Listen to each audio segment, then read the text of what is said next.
Every second, millions of messages, videos, calls, and emails travel across the globe in the blink of an eye.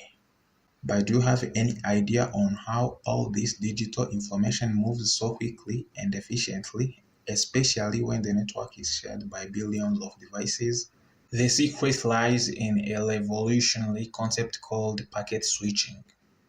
In this video, we're going to explore in details what packet switching is, how it works, and why it's the foundation of the modern communication. What is packet switching? Packet switching is a method used in computer networks to transmit data by breaking it into small, manageable pieces called packets instead of sending it as a whole or as one thing. Rather than establishing a dedicated path from the sender to receiver, like in traditional circuit-switched phone lines, packet switching allows data to be sent in chunks independently and dynamically. Each packet is treated independently and may even take a different route to its destination.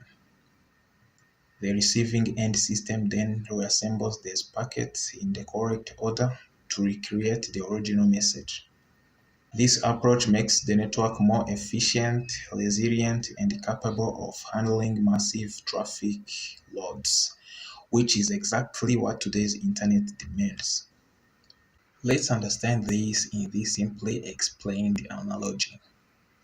Imagine you want to move a big package from one house in a city to another house in a different city. Instead of giving your package one very big truck vehicle, you consider giving pieces of your package different small truck vehicles.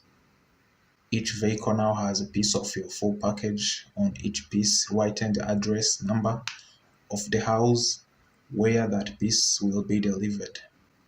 Then those small truck load your package from the source city to the destination city. Now each truck takes a different road but towards the same destination, which is the house in the city you want to deliver your package to. While the trucks are on their way on different roads, there will be road signs on every road that will help each driver to follow exactly the correct road towards the destination city where they are heading. Then, once all the trucks arrive at the destination house, all those pieces are regrouped to make the full original package. In this analogy, you can consider the package pieces as packets and the load as paths those packets take from the source end system to the destination end system. Then the load signs as the routers that give the packets the burst path to take toward the destination. Now, let's see how packet switching works in some more details. First, let us see what a packet is. A packet is a small block of data that is part of the large message. Every packet typically contains two parts, that is the header and the payload. In the header, we have the source IP address, which is the IP or Internet Protocol address of the device that originally sent the packet, like your phone, computer, or server. It tells the routers and the recipient who sent the packet, and it enables the recipient device to send a reply back to the correct source. And then we have destination IP address, same in the header, which is the IP address of the device that should receive the packet, such as web server or another computer. Routers use this field to forward the packet toward its final destination, hop by hop. When I say hops here, understand routers and packet switches in general. For example, if you are accessing Google's website, the destination IP might be something like 172.217.3.110. Then we have the packet sequence number. This is a number assigned to each packet to indicate its order in the original message. Packets often arrive out of order, especially when they take different network paths. This number allows the receiving device to reassemble the packets in the correct order. Then in the header we have protocol information. This field indicates what communication protocol the packet is using. Most commonly TCP, or Transmission Control Protocol, or UDP, User Datagram Protocol. It tells the receiving system how to interpret the payload of the packet and which application to deliver it to. Example like a web browser, a video player, and so on. Then we have error checking code. This is a special code such as cyclic redundancy check or CRC, calculated based on the packet's contents. It allows the receiver to detect if the packet was corrupted during transmission. If the data doesn't match the expected CRC, the packet is marked as damaged and may be discarded or requested again. Then the second part of the packet, we have the payload. This is the actual data being transmitted. It's a piece of the original message, like a piece of file, email, or video. The header tells the network how to handle the packet, while the payload is the actual content. If one packet gets lost or collapsed, it can be resent without having to restart the entire transmission. Next, let us look at the journey the packets take after they have been segmented.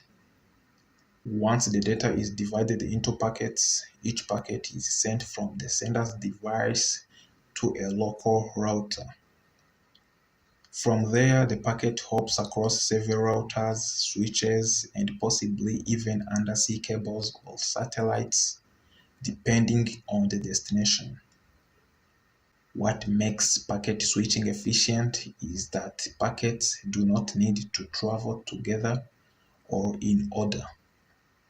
The network makes real-time decisions based on congestion, speed, and availability to choose the best path for each packet.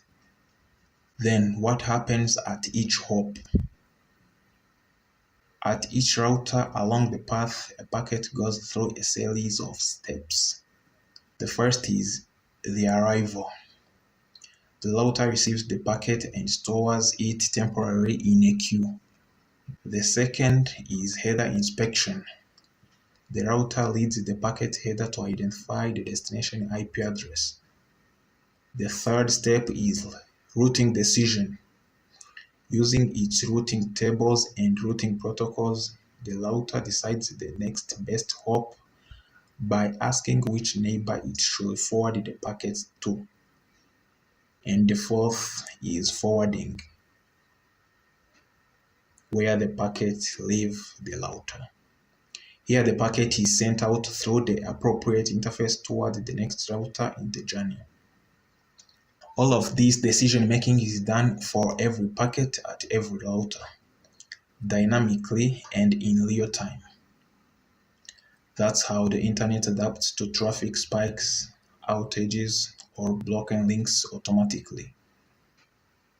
Now, let's look at the packet's arrival at the destination. When all packets reach the destination device, whether a computer, phone, or server, the receiving protocol like TCP takes over. TCP checks the sequence numbers in each packet and reorders them to reconstruct the original message. If any packet is missing or has errors, the protocol requests a retransmission of that specific packet. This process is seamless to the user. Whether you are watching a video, downloading a file, or browsing a web page, packet switching ensures you receive your data fast, efficiently, and reliably. Why is packet switching so powerful? Now we understand how packet switching works. Let us analyze why it's so powerful and widely used. The first cause is efficiency. There is no need for a dedicated line, so multiple users share the same infrastructure. And the next is fault tolerance. If one path fails, packets reroute automatically. And then we have scalability. Packet switching makes it possible to support billions and billions of devices and dynamic data flow. Then we have the speed. Data can be sent as soon as it's ready, no waiting to establish any connection. Next is its cost. It's very, very cost effective. It uses bandwidth only when it's needed, thus reducing the network costs. In short, the packet switching enables the internet, mobile networks, cloud computing, and almost every form of digital communication we use today. Thanks for watching. If you learned something new about how data travels across the internet, be sure to like, subscribe, and turn on notifications. Don't miss the next video. Ciao.